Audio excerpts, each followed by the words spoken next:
Tulad ng marami sa inyo, ako ay nanirahan sa iba't ibang bansa at lungsod sa aking buhay. Nakabuo ako ng mga mahalagang kaibigan sa paglalakbay, ngunit hindi ko naramdaman ang pag-aari. Ilang taon na ang nakalipas, nagmamaneho ako sa lungsod na padaan sa simbahang Katoliko. Ang mga pintuan sa harap ay nakabukas at naramdaman ko na ako ay inaanyayahan pumasok. Wala akong espiritual na paghubog at hindi ako nagsasagawa ng anumang relihiyon noong panahong iyon. Ngunit nang makapasok ako, naramdaman ko nang labis na ako ay nasa lugar kung saan ako nabibilang. Hindi ko maintindihan kung bakit, pero alam ko na dito ako nabibilang. Sa kalaunan, nalaman ko na ang grupo ay nagtitipon para sa pagsamba sa pinagpalang sakramento.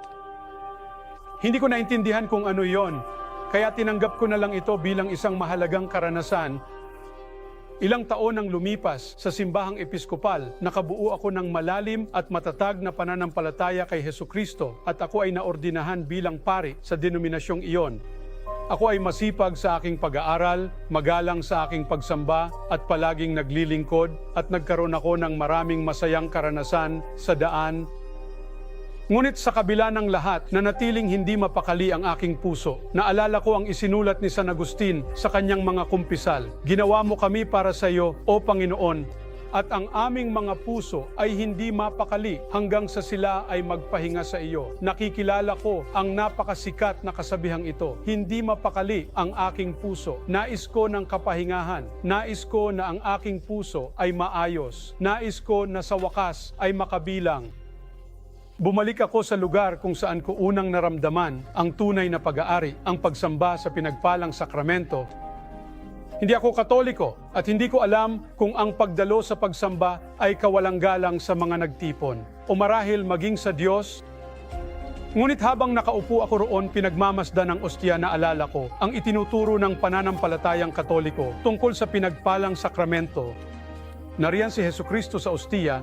Siya na sa pamamagitan niya ay nilikha ang lahat ng bagay, kasama na ako, ang kabuuan niya ay naroroon. Hindi lamang isang bahagi niya o isang paalala sa kanya o isang simbolo niya, kundi ang kabuuan niya, ang buong katawan niya, ang buong dugo niya, ang buong kaluluwa niya, ang buong pagkadyos niya, naroroon sa harap ko. Iniaalay ang sarili ng malaya sa lahat ng nagnanais na tanggapin ang kabuuan niya. Napanganga ako sa gulat. Sa wakas, ang puso ko ay payapa na. Gusto kong makibahagi, gusto kong manatili para sa aking unang banal na komunyon sa simbahang Katoliko at sa bawat pagkakataon mula noon, ang puso ko ay nananatiling payapa. Ang tunay na diwa ng ating pananampalatayang Katoliko ay ang paglapit sa Diyos kay Kristo. Maaari nating gawin iyon. Literal na makakalapit tayo sa Diyos kay Kristo sa pamamagitan ng pagtanggap sa Kanya sa banal na Eukaristya o sa pagdalaw sa Panginoong Hesus sa pagsamba sa pinagpalang sakramento. Talagang ganun kasimple. Mga minamahal, nararamdaman mo bang wala kang pag-aari? Ang puso mo ba'y hindi mapakali? Lumapit ka kay Jesus sa banal na Eukaristya. Pumunta ka na ngayon. Naghihintay siya sa iyo doon. Lahat ng Kanya para sa lahat ng iyo.